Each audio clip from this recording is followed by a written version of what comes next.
Hello, and thank you for lending your ears to Ratehub.ca's Real Money Talk podcast. In this show, we give you the real talk on all things money. We eliminate the fine print, we junk the jargon, and we explain how you can make smarter financial decisions. We're not millionaires, we're thousandaires, and we know you are too, so this show is for you. We want to talk about money because it affects everyone, rich and poor. Money shouldn't only be the occupation of the 1%, but rather the 99%. Money isn't everything, but it is everywhere. We want to educate about money through story. We Canadians ignore money, hoping if we do, like many other problems, it'll go away. Our goal is to make money an everyday discussion.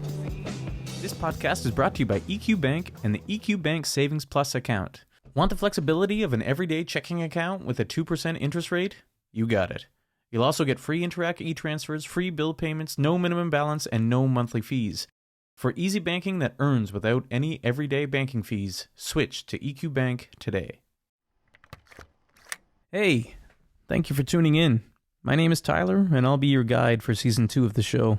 If you want to get in touch, find Ratehub on your favorite social media channels or email us, realmoneytalk@ratehub.ca. If you like the show, do me a favor, share it with your friends, give us a follow, leave a comment, and follow us on the journey to choosing better.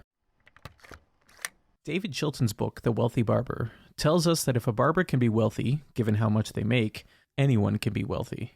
The rules are simple. Live below your means, learn how to save, and start an emergency fund. And, as early as you can, pay yourself first. 10% of your earnings should go to investing.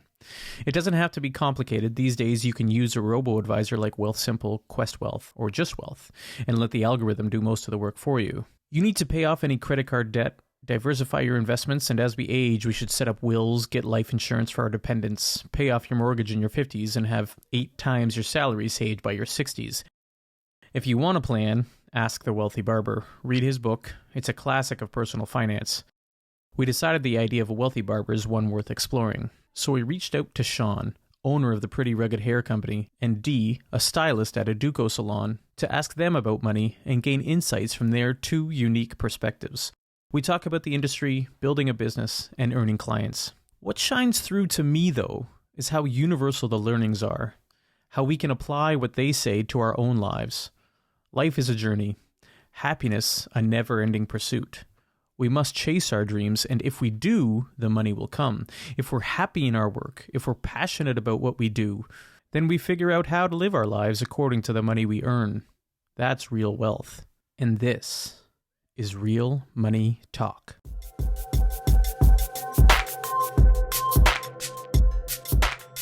Thank you for joining the Real Money Talk podcast. Today on the show, we have Shawnn, hairdresser and barber extraordinaire at the Pretty Rugged Hair Company. Hello, Shawnn. Hi, Tyler. Thanks for having me. We also have Dee, a hairstylist from a Duco salon. Hi. And joining me as guest host is Tara, senior communications specialist at Ratehub.ca. Hello, Tara. Hello. As always, we kick it off with a money mistake or a money makeup because we all make mistakes. So in the last little while, what mistake have you made with money? And I'm just going to tell the story that I had told Shawnn, and that was I actually went to a barber a few months ago, and I got there and I had arrived early, and it's one of these barbershops that serve beer as well. And so they said, "Would you like a drink?" And I said, "Yeah, I would love one."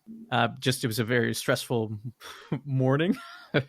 And then I sat down in the barber chair to get my hair cut, and they said, "Hey, did you want a beard trim too?" And I said, "Yeah, actually, I'd love a beard trim. That'd be great." I got a beard trim, and at the end I said, "Oh, you guys have the same pomade that I use for my hair. Can I buy that?" And they're like, "Yeah, sure, no problem." And then my barber bill ended up being about $125. not the money that I was planning on spending that week. So there you go, Ty. You fell susceptible to the add-ons. That's yes. So huge in our industry. So Shawnn, you got one? I actually do. I made a purchase probably like a month ago for the shop itself. The product that I bought. Well, let's start at the start. So I ordered it off their online shop. I get all the way to the end. I've already got my information, everything plugged in, and then they're like, "Oh, by the way, this is in American." So so now it's jumped like, $40-50. Yeah. Right. So then I'm like, well, they look great. Let's see what happens. They were capes, So I get like these not things. Superman capes, right? Not Superman capes. Yeah. Classic pinstripe barber looking sort of things. And Okay, that cut like that prevent the hair from going on my t-shirt. well, see, now this is where we get to the thing of it Okay. all. I get these capes, and it's essentially like it looks great, nice and crisp, but it's essentially like a bed sheet. So I'm cutting hair, and you don't want the hair around people's face. It's supposed to fall to the floor, but these capes are just catching everything. Everything's getting stuck on everywhere. I could have had 8 or 9 capes probably for what I plugged into these 3, and I am so not into them. Uh-oh. No good. Dee, how about you? I guess mine would be more of a personal thing where I went to a vintage market recently and definitely spent a bunch of money on a jacket that I don't need, that I cannot wear right now. So it was like a vintage designer jacket. I was like, great deal. I'm so going to wear this for the rest of the season. And well, I haven't been outside. So Right. definitely regret spending that much money. It was like hundreds of dollars. So whoops. There's always next season, right? Yeah. Fingers crossed. Next year. Yeah.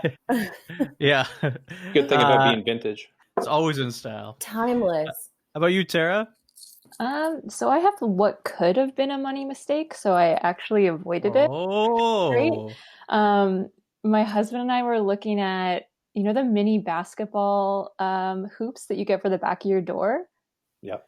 With all the work from home, I was like, you know what, we need something like that. So we were looking on Amazon, and they're like $50+ for mini over-the-door basketball hoops. We were pretty close to purchasing, but we didn't.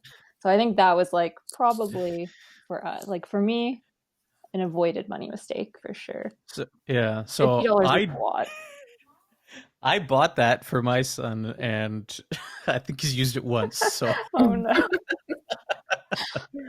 And I spent the extra dollars because I'm like, he's going to use this a lot. I remember dunking on my much smaller brother at the time, way back in the day. Nowadays he'd cram it back down my throat. But yeah.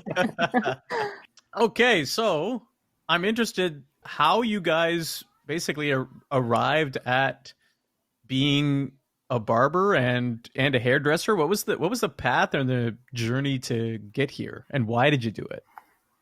Shawnn, you can go first. Okay. Mine's probably a longer story. So essentially, I was always into my own hair. Was in trends and always changing it, that sort of thing. I had a very good sort of factory job where our company was bought out and they didn't want to pay our union, that sort of thing. So I was entitled to go back for second career training. It just came down to I wanted something in a more creative field, and I wanted a little bit more control over my life going forward. Doing hair sort of affords you the ability to, you can take it anywhere with you, really. You don't have to worry about, as long as your skills are up to date, and you'll be able to take it with you. You can do it at any time. You can essentially do it anywhere. So that appealed to me as well. Like, have you read The Wealthy Barber? I have not. I gotta be honest. I didn't really get into this to make a ton of money. Once you get into school and then you figure out like there's only one Vidal Sasoon who can game change as much as that. Like there's no new haircuts. So kind of got to figure out if you're gonna grind behind a chair or if you want to sort of get out and do more of the fashion aspect, this sort of job. Dee, maybe you can, in your story, maybe you can like touch on that, because I'm not a trendsetter by any means. So who is Vidal Sasoon for the people that Vidal aren't aware? He is considered the godfather of the hair industry. He was the first person to cut like female hair short. He created the bob. He basically was the person that changed the industry and created most of the shapes and the lines in the haircuts that we see now and that exist today. So there isn't like what Shawnn was saying basically is there aren't like new haircuts. He kind of was the godfather who made it possible for hair to be the industry that it is today. Whereas before it was just like long sets, more updos, more straightforward. And then when he came into the industry, he kind of changed it. But when it comes to, I think in the last, do you want me to start with my story of how I got into this or just elaborate? Yeah, how did you how did you get into it? And we'll tie it all back together. Yeah. Yeah, I was in high school actually when I started working at a hair salon. I had cosmetology in my high school. So the high school I went to was considered a tech high school. So it had more trades. And yeah, basically that started me in the industry. And then I right away in high school started working at a hair salon and was always doing everyone's hair. I would cut all of my teachers' hair. I would come in early to blow dry my cosmetology teacher's hair before class. I did everyone's hair for prom. So it was just something that I got really into. And it was pretty much the only class I cared about at that point. So I was like, okay, so I obviously care about this. So that means I'll like it and I'll be good with it. There was a short period of time where I tried a couple other things. Like I worked at a dance studio. I tried fashion and sewing and whatnot, but I always ended up coming back to hair. And then, yeah, for a little bit, I went to hair school about 2 years after high school, because at that time it was when all the colleges had pushed hair schools out. So OSAP wasn't available for hair school, and it is a private college. So it's pretty expensive. Like at the time for me, when I started going, it was around $8,000, and now it's about $16,000 minimum for like your 10-month course. So it's pretty expensive, and you can't get OSAP. You can only get like a student loan from the bank. So, and they only do 10,000. So there's so I waited 2 years, and then I went to hair school. And then from there, I actually started a bridal company. I moved to Toronto. I left the salon I was working at in Oakville. I moved to Toronto, started a bridal company with a girlfriend of mine. And then I had been applying to a lot of hair salons, but at this point, because I started really young, I had worked at 7 hair salons already. So I moved around a lot trying to find a spot that I liked. Because I think in this industry, one of the biggest things is where you work. And that makes a huge difference on your life at the salon and whether you actually love the job that you have or not, the people that you're with and the clientele that is brought in. So where your location is a big thing. And so I moved around a lot until I finally found where I am now, which I've been here for at Aduco. I've been there for, will be 7 years in August. And yeah, I'm very, very happy there. And my girlfriend who I went to hair school with actually introduced me to the owner. She was leaving the job, and it was just a weird coincidence that the owner happened to be a cousin of a girl I went to high school with. So it was just like this weird circle of like, I felt like I was meant to be there. And then that's where I met Shawnn. So yeah. So awesome. Yes. We didn't mention that earlier. We should mention that you guys are engaged. So hair brings out the romance in all of us. It sure does. There's a lot of couples that met at Aduco. It's like a matchmaking place. That's in the industry, sort of behind the scenes stuff. Well, and so I want to get to that. So there's a few things that you mentioned. And specifically financially, I mean, people spend a bunch of money going to university. Even when you go to university, you don't know if the degree that you get will be what you want. I didn't know that there were like hair schools. So you're spending $16,000 today. You'd spend $16,000 for a 10-month course, but you got to also have a place to live and pay for rent and things like that. I mean, there isn't. Ty, I wouldn't. Just to cut you off there a bit, but there's no way I would have been able to afford the school I went to if I didn't get like the second career training grant from the government. Right. It's a major investment, a significant investment in both in your time and your money. Definitely. Like if you go to university for history, you can sort of parlay that into doing communications or writing or something like that. But I mean, if you're going for is it salon school? Yeah, it's considered hair school. Like it's specifically hair. Like you can choose different avenues. Like different schools have the option of doing more of the aesthetics side or the hair side, or you could do both. But then you are paying for 2 different programs at the same time. But yeah, most hair schools are hair schools. And there's no like certification though, right? Like you went to school, Shawnn, you went to school, but had you cut hair before this, and then could you have not just gone into a salon and said, I've been cutting hair for this long? Or do you can. So how it works, it's a little bit different now. Every year the laws change and like how you get your license changes. How it used to work is you could, like for myself, because I worked at a hair salon, I did cosmetology in high school. The salon I worked at when I was in high school, they would let me do a lot of things that probably most adults didn't want a 16-year-old doing to their hair, but they allowed me to because I had some previous training. And so you signed up as an apprentice and you can cut, color, and basically do everything under the apprenticeship like the situation.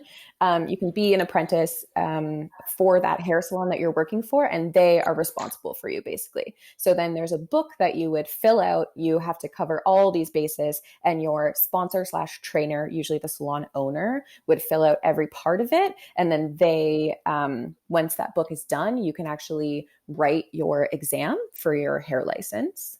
But now the laws have actually changed where you do need to take 2 months. I think it's something like 200 hours of schooling that you have to do. I'm not 100% sure to be eligible to write her hair exam, which was not the case before. You could just be, basically your boss could just be like, yeah, she's ready or he's ready. They can do it. So it changes every year. But interesting. Yeah. They like to keep us on our toes. So I basically went through it like, well, after coming out of school, it's more like a trades industry.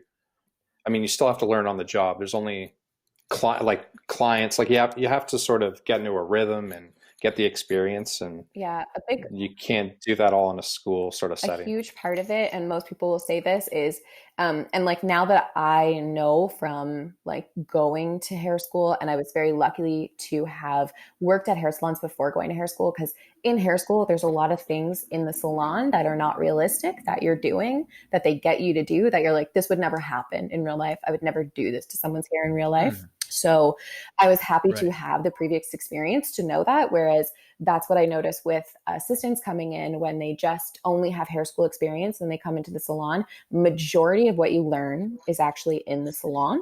So even after hair school, it's very basic in hair school. So the best thing to do in this industry, truthfully, is go to the cheapest hair school and then go to hair salon and then get majority of your training from the stylists, because what you do in the salon behind the chair is going to be very different than what you do at a hair school, where you have someone stopping you between your haircuts for every section and someone like basically shadowing you during your colors. It's very different. And you have like 2 hours to say do a root touch up, which usually in a hair salon would take 30 minutes. So you can see there's like a big difference of like how the movement of what you would do in a hair salon would be compared to in hair school. And it takes time, I think, for when someone comes straight out of hair school with no experience in a hair salon, it takes them a good amount of time to adjust to the fast pace of an actual hair salon. I'd love to know about what your day-to-day looks like now, and even maybe differences for you both. Sure. So I went to a giant school in the city of Veda Institute. After that, I was in a couple smaller salons until I got to, I obviously worked at a Duco as well, which is another giant salon, big sort of machine atmosphere. And now I'm just like alone. And it's kind of nice. And just, I get to focus strictly on my guests that are coming in. There's none of that tension, we'll say, from being in a bigger shop with, all eyes are darting everywhere. Is that why you left the salon life and opened your own shop, Shawnn? Is like to escape the tension, or was it? It's a little bit of everything. There's a lot of, I don't know. To tell you the truth, I was kind of feeling like the old guy. So I kind of moved myself out to pasture. There's only so much Rihanna I can listen to in a day. The girls at the salon are going to love that. I love them all, but he is really good and all of them still, so they'll love it. Yeah, but now your day-to-day is different though, right? Now you have to manage expenses. Now you have to manage rent. You have to, I've done a good job, I think, of keeping that pretty basic, pretty clean. I sort of I'll order in more product as it comes, or as I need it rather. Other than that, I just need to be there. I need to be ready to work.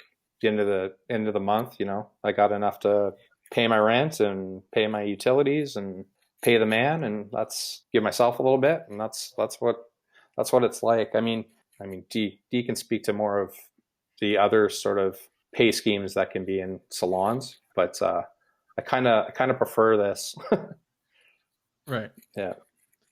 I'm not handing anything up to anybody else. So it's you're actually working specifically for your goals, I guess, and you manage your specific time. I like it. And Yeah, Dee? my day to day in the salon is very different than Shawnn's because there is like 17 other staff working there, including front desk and assistants, and like there's six other colorists and six other stylists. So the stylists so we're departmentalized. We either just do color or just do cut.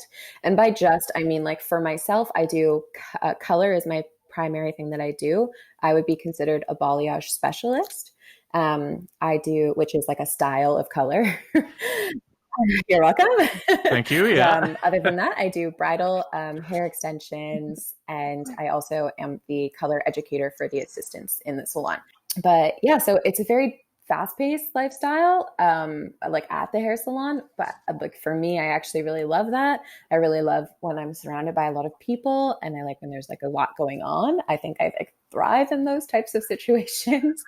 So yeah, like on a daily basis, like I can have anywhere from like 4 to 12 clients in my chair in a day because I work for average about 8 or 9 hours per day. And then each client is booked anywhere from 30 minutes to an hour and 30 minutes. So depending if I have a ton of 30-minute appointments, sometimes I end up with like 10 or 12 clients. And then sometimes I'll end up with 5 and my day will still be full. So most of my day is highlights and balayage. But yeah, that's my life at the salon. It's like there's a lot of people working around you. I only am doing color, and then I have assistants who work with me who actually wash out my clients so that I can keep taking it. So I don't do any washes or blow dries. I just do color, and then obviously like bridal and extensions if I'm booked for that as well.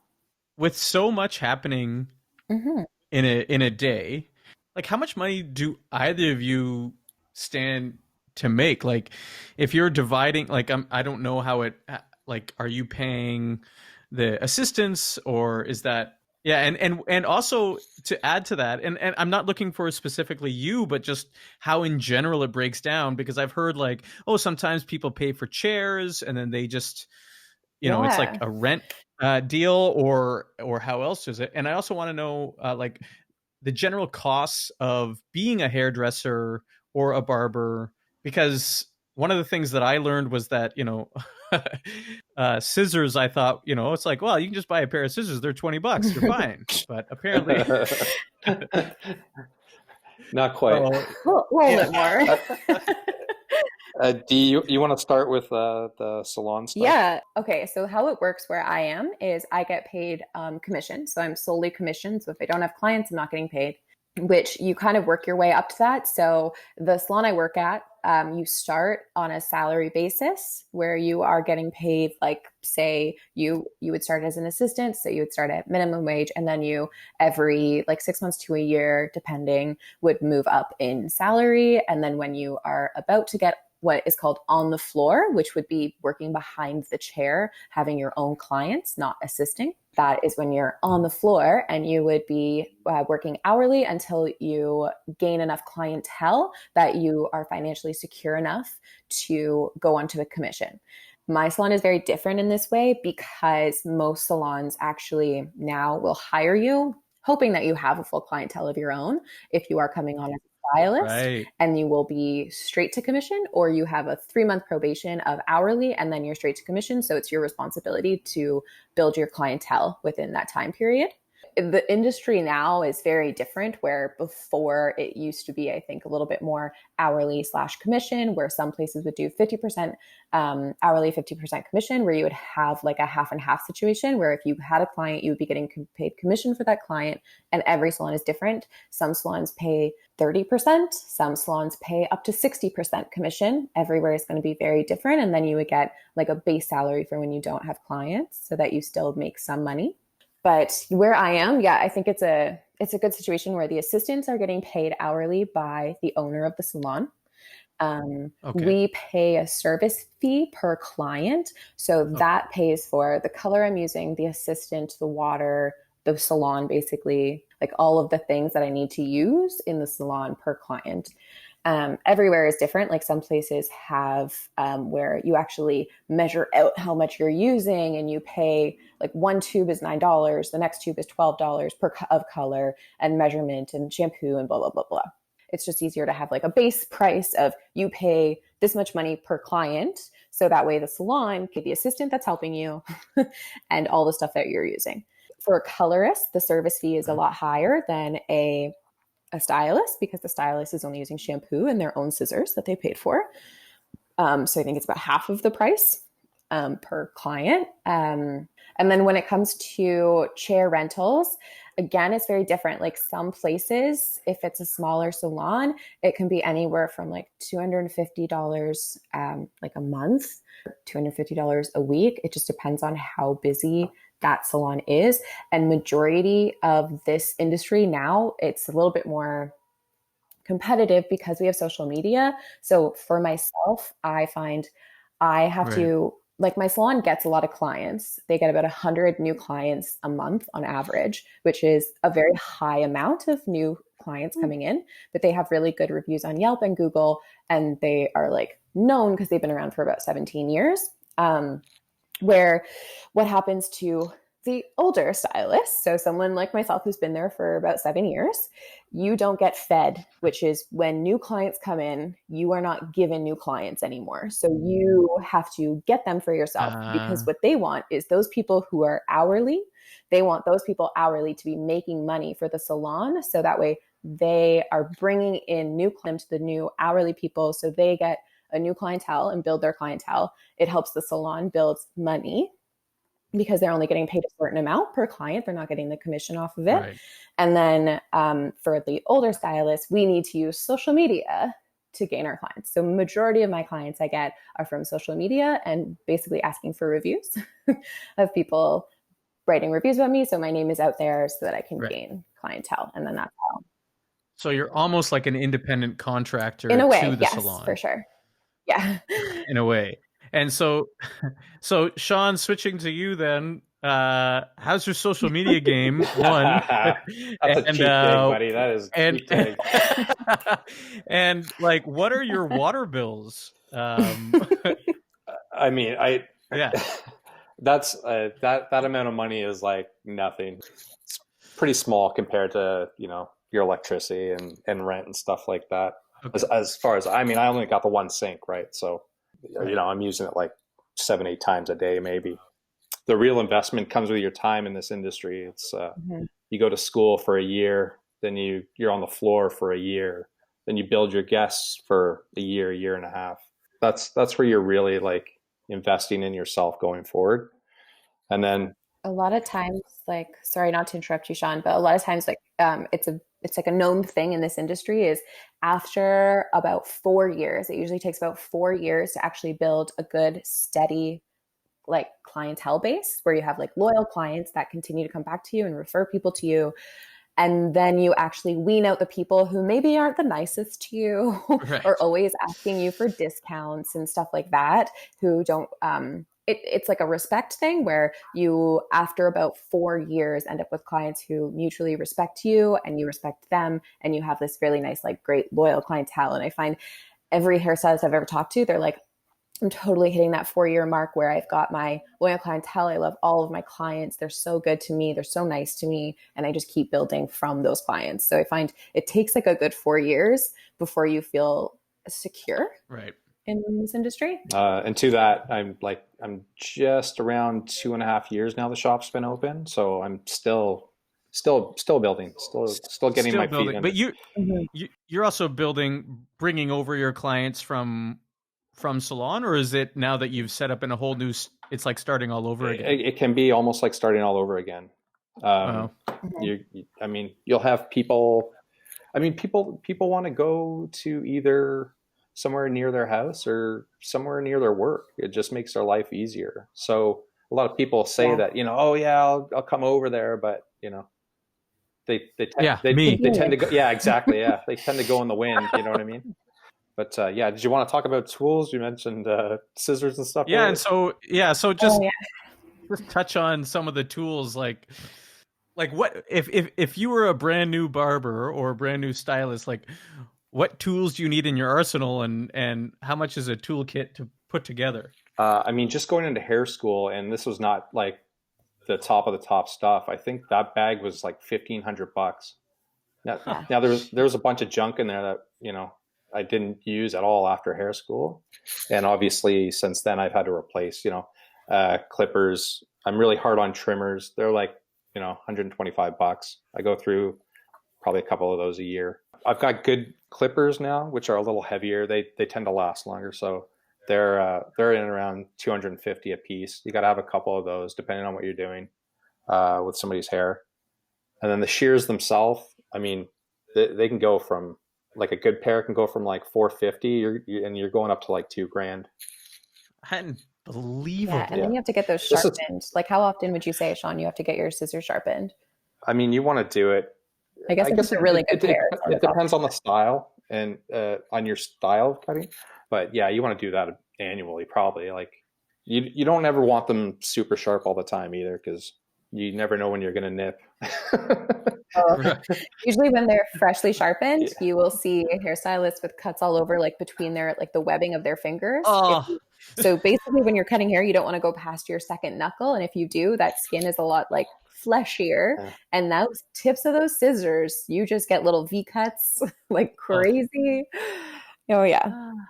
I don't really cut hair anymore, but when I have to, because I'm more inexperienced with it, I find I cut myself so much more often. I mean, and you can spend like $60 on a cape too. Right. Yeah. As well as like when it comes to, as a colorist, your clothes, you basically want to buy cheap clothes for work because you get bleach, color, anything all over them. I tend to somehow always get it on my hip if I hit my cart. So I have bleach stains on pretty much every item of clothing that I own. So you don't want to invest too much in your clothes. You still want to look good, but you're definitely going to ruin your clothes at work. And then sorry, what were you going to say? No, just wear tie-dye. Yes, all day. I mean, it turns into tie-dye eventually. Like, if people look at my clothes and I'm out, they're like, what's all over you? I'm like, hair dye. It's just hair dye. But for a colorist, for myself, you want to be taking classes consistently. So I try and take a class every 6 months. I, again, am very lucky that the salon that I work at, they've been so good to me in terms of they pay for most of the classes that I take. So if you work for example, the color line that we use is Goldwell. And Goldwell, when you buy their color, you gain points. So it's like a point system, and you can use those points towards classes or like buying color from the company. I tend to be one of the main people who like to take classes. So they use the points to help me pay for the classes. And then when I'm paying for them myself, I took a class that was 2 hours and it was $450 to watch someone do updos. Right. Like that's a very minimum. That's a very low price. The most recent class that I had signed up for, but it's canceled currently, or it's not canceled. It's just rescheduled. That one was, I think, $500, and it's a new extension application class. So they're very expensive. They're only a couple hours. Like a balayage technique class can range anywhere from $600 to $1,700 for a day, for one day. They get expensive, the classes, for sure. It's an investment in yourself, though. And if you are going to say that you specialize, like I specialize in balayage, I need to, if someone comes into my chair and asks me for something, I need to know what they're talking about. So I try and keep as like on top of it as possible. So with all of these costs and things like continuing education and that type of thing, it kind of moves nicely into tipping. And how important is tipping, and how much should people be tipping? That is a really difficult question to answer.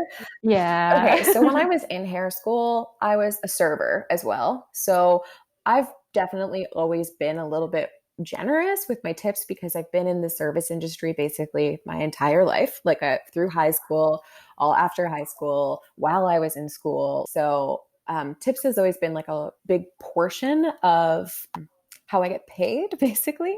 So do you want me to break down kind of how I would get paid? Does that help? Yes. So say I did a client and like balayage would average of $200 for a 2-hour service or an hour and a half service. And then I would get paid 2% of that service minus that I pay out to the salon and then tax afterwards. So at the end of the day, some hairstylists are making less than minimum, which is insane. Wow. So the tipping portion of it is, it helps to basically pay for you paying for your assistant that's helping you, the salon, all of that kind of stuff, and all the taxes and everything that come off of it. So it is, the average person usually tips 15 to 20%, just like you would at like a restaurant to your server kind of thing. And if someone is spending a lot of time with you and going to a lot of detail, some people actually tip like more like 25 to 35%, which is, I always very, very kind. Obviously it helps a lot. Yes. Oh, and sorry, one more thing with tips is, most hair salons do not tip out their assistants. So when you're tipping your hairstylist, and if the hairstylist doesn't know that you haven't tipped out the assistant, and a lot of times my clients will tell me that they didn't realize that the tip is not just automatically split between the two of us. So it's always good to specify that you want to tip the assistant or that you don't. Obviously that's your choice per person, but it's just good to say it to the person at the front desk or even to the stylist and let them know, I would like to split the tip with the assistant or not, whatever you want to do. Most people want to tip the assistant because they're working on them and they're doing work and they're helping and they're making minimum wage and so it's helpful for the assistant. For sure. On that note too, I wonder, are there more common misconceptions about being a hairstylist, or maybe things that you wish more customers knew or clients knew? I definitely still get asked a lot if this is my part-time job and if I'm in school, which I think that's more just some people not viewing stylist as a career and they view it as a job. So I think a lot of people don't realize how much education you have to put into being a hairstylist. So I think that's a common misunderstanding with the educational aspect that goes into being a hairstylist. Yeah, I'm sure there's lots of things. I can't think of them on the spot.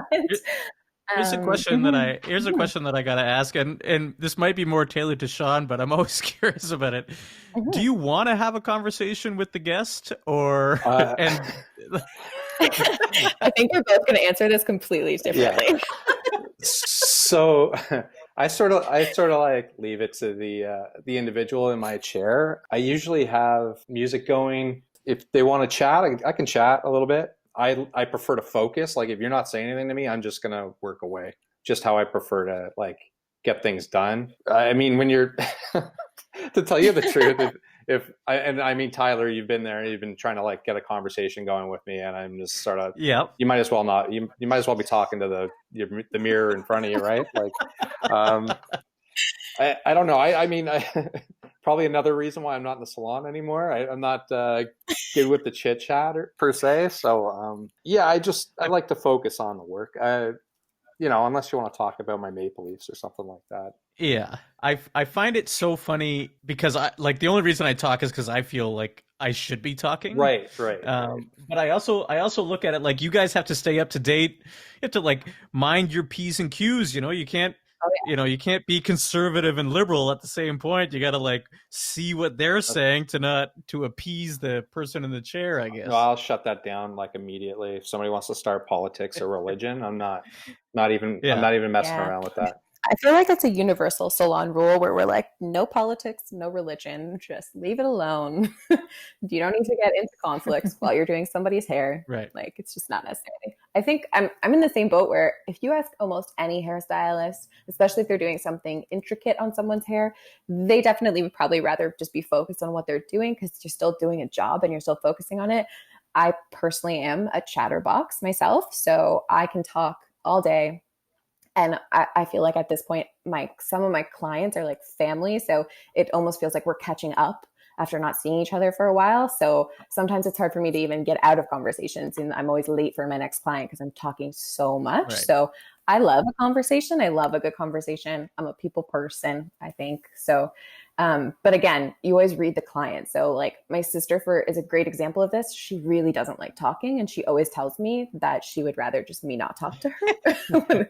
Like in a nice way, like she'll chat with me, but she always is like, I love that. It's like, I love going to see Shawnn for my cut because he's so quiet and it's nice to just read a magazine. And you always have to keep those clients in mind that really just want to relax and just sit there and read a magazine. Some people bring books, some people have to work and they're on their computers, and you just kind of go with whatever the client is kind of wanting. So like they want to hold a conversation, you do your best. Like I can do it, Shawnn might, but like you do your best, you hold the conversation, or you just let them do their thing. So I think it's just whatever the client wants. That's exactly it. Yeah, I like it. Okay, well, I think it's time that we moved into the rapid fire questions. What is in your wallet? I have Shawnn's in front of me. Should I go through it? Yeah, go for it. He has business cards. It's like 24 cards. Yeah. He got business cards where there should be cash. There's no cash in there. And a whole bunch of different credit cards, like business, regular. Probably a Subway sandwich punch card in there from 1992. There is a lot of receipts that definitely shouldn't. Hey. They have no writing left on them. But anyways, it's in front of me. I'm just gonna go through it. Mine usually is filled with $5 and $10 bills. Right. And that's the tip money coming back. Yeah. That's the tip money. I have actually at an LCBO been asked before if I was a stripper because I paid for like $100 in fives. And I said yes, and then left it at that. Awesome. Shawnn, just a Maple Leafs fan club card or what? Okay. Yeah. There's probably like a skate sharpening card in there too. Again, with like one punch in it. 2001. And your favorite book that you think everyone should read? Whoa. I don't actually physically read books because I fall asleep, but on Audible right now, what I've been listening to over and over and over and over again is Unfuck Yourself. Oh yeah. It is like, honestly, there are certain chapters that if I'm having a day, I'll just listen to that one chapter to like kind of refocus my mindset for the day. Especially when you work in an industry like ours where you're dealing with people all the time, and like one person can say something negative to you and it will throw you off for like the whole week. And it's just like maybe someone just like really didn't like their hair and you're just like so upset about it because you really thought that you did a good job, and it can throw off your whole week. And then that book kind of really helps me get through that stuff. I need to add that one to my list. It's a great book. Shawnn, you got one? I'll say it like this. The only book I've read 3 times is Fight Club. So Nice. just like a classic. You read some noir. of Chuck's other stuff? Oh yeah, for sure. I really like Rant as well. And so on that note though, what about a favorite movie? Oh, all-time favorite movie is The Sandlot. Oh, no way. Oh yeah. And Shawnn's gonna fight me on this one for sure. I mean, it's like he's a big league guy or what? It's like a Mighty Ducks ripoff, isn't it? Stand by Me. Stand by Me, and he's like, I don't understand why you like this movie. All-time Stephen King. All right, yeah. All-time favorite is True Romance. It's a little uneven, but I mean, some of those performances are just out of this world. I could watch the scene with Christopher Walken and Dennis Hopper like over and over again. It's just so well slow played. A lot of bleeping in that though. What are you binge watching? Currently right now we are binge watching Parks and Rec. Oh, not Tigers? Oh, we already did that, buddy. Oh, we already did that. We got through that one quick. We actually had to watch a couple episodes over because that is truly a roller coaster of like this is where it is, and then like the next person comes into play and you're like, what? How are there more people involved with this? How did all these cartoons find each other? Yeah, they're truly like, you're shocked at like that these are real human people. The tattoos are what really top it off. The biggest mistake a new barber or hairdresser will make? Not knowing their worth. and undercharging and sticking. Because what happens when you undercharge from the get-go is you kind of have to stay in that price range for a really long time. Smart. Mm-hmm.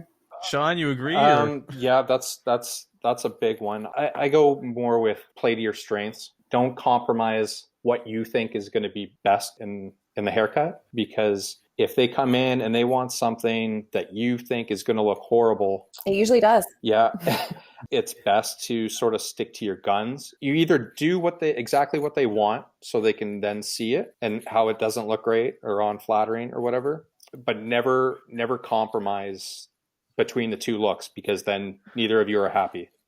So I just have to interject here for a second, because I'm the guy that always comes in and says, I have no idea what I want.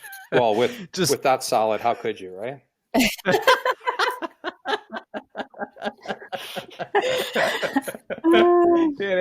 And I find in a I tease. I love it. I find in a situation like that, the best way to come to figure out what a person wants is you start by asking them what their maintenance is like, how often they wash their hair, kind of get to know what their routine of what they're actually willing to do with their hair is going to be. And then you give them a suggestion of, this is what's going to work because this is how much you're going to take care of it. And then if they want something else, you explain either, yes, that will work, or why it won't, because if you're not putting a lot of maintenance and time into your hair, the haircut and the hair color are going to be like, you have to either have something that you will maintain if it's something high maintenance, or something low maintenance if you do not spend any time on your hair. Next up is the best piece of advice you've received. In the industry, specifically?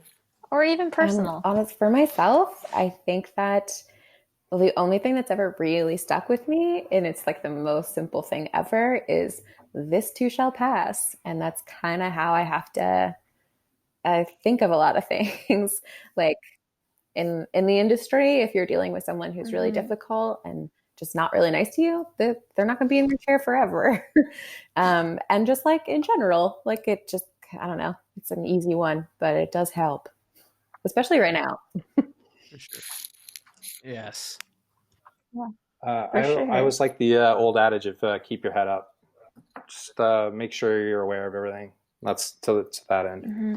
Last question for you. If you could have a billboard on the side of the Trans-Canada Highway, what would you want it to tell the world? This is not a rapid fire question, my brother. Yeah. The idea being that it's got to be like short and succinct, Right. you know, like your message for the world, you know. Honestly, I think the biggest thing that, like, another thing that's resonated with me a lot is actually from the book, Unfuck Yourself. And it's accept everything, expect nothing. And it's a really, I think it's a great way to have a mindset. It's a good mindset to have. Powerful. Yeah. I actually think like the sign over my shop says it all. Pretty rugged. It's just about a duality, and it's about making something great that will last. Awesome. Well, thank you very, very much for being a part Thanks for having us. of the Real Money Talk podcast.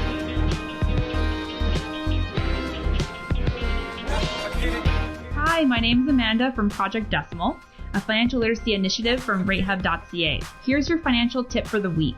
Should I save for retirement in a tax-free savings account or in a registered retirement savings plan? It's pretty common for people to assume you should just be saving for retirement in an RRSP, aka Registered Retirement Savings Plan, because it literally has the word retirement in it. But it's possible to save for retirement in either a TFSA, tax-free savings account, or an RRSP. And actually, in some cases, it might be better for someone to choose the TFSA over the RRSP.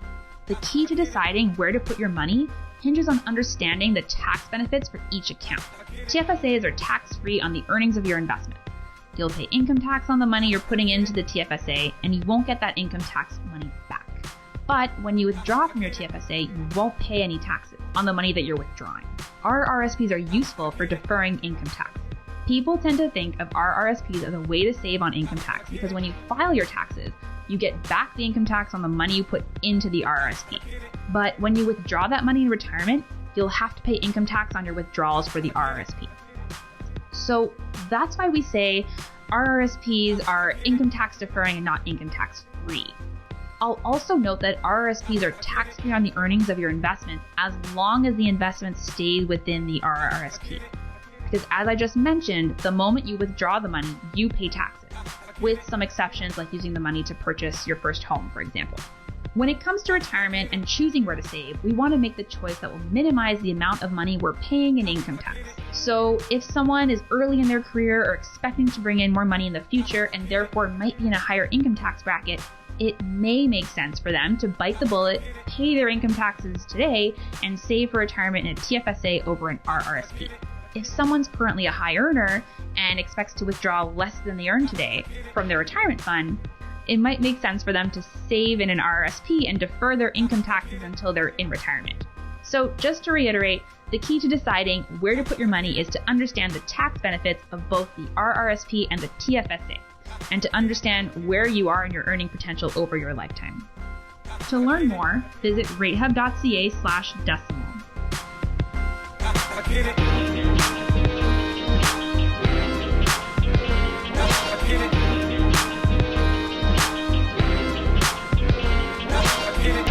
Thank you for listening. Thank you to Beat Chemist for providing us with our music. Find him on SoundCloud. I want to sincerely thank you for taking the time out of your own day and investing it in yourself to get smarter about money.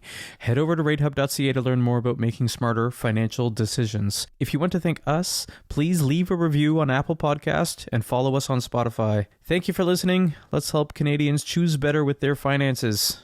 This podcast is brought to you by EQ Bank and the EQ Bank Savings Plus account. Want the flexibility of an everyday checking account with a 2% interest rate? You got it. You'll also get free Interac e-transfers, free bill payments, no minimum balance, and no monthly fees. For easy banking that earns without any everyday banking fees, switch to EQ Bank today. The views expressed by guests are their own, and their appearance in the program does not imply an endorsement of them or any entity they represent. The views and opinions expressed by Ratehub employees are those of the employees and do not necessarily reflect the views of Ratehub Inc. or any of its sponsors or officials. This is for general use. We're not certified or licensed advisors. Yeah, we just don't want to get sued.